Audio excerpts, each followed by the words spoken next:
If CapCut is showing an insufficient storage error, don't worry. In this video, I'm going to show you a simple step-by-step fix so you can clear up space, change where CapCut saves your files, and get back to editing without that frustrating warning.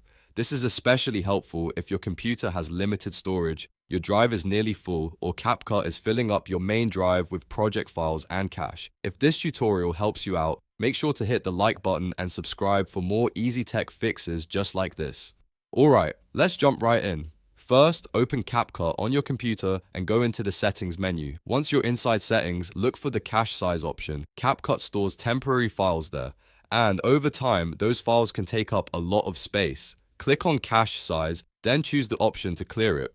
This is one of the fastest ways to free up storage and remove unnecessary files that may be causing the error. After clearing the cache, give CapCut a moment to finish deleting those files completely. Now that you've cleaned up some space, the next step is to change where CapCut saves your files. Still inside the settings menu, go to the Performance tab. In that section, look for the Save Files to path. This is the folder CapCut uses to store your exported files, temporary data, and project-related items. If this path is pointing to a drive that's almost full, that can easily trigger the insufficient storage message. Click the browse icon next to the Save Location path. A folder window will open, and from here you want to choose a folder on a hard drive or an external disk that has more 3 GB available.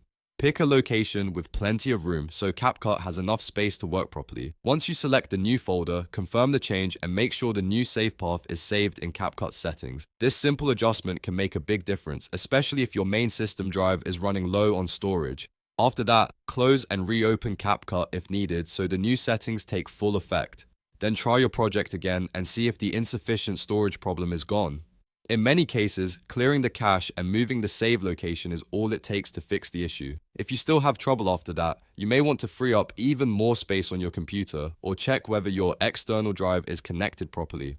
But for most users, these 2 steps solve the problem quickly and safely. So to recap, first clear the cache in CapCut settings, then change the save files location to a drive with more free space. That should help stop the insufficient storage error and make editing much smoother. If this video helped you, please give it a like, subscribe for more helpful CapCut tutorials, and I'll see you in the next one.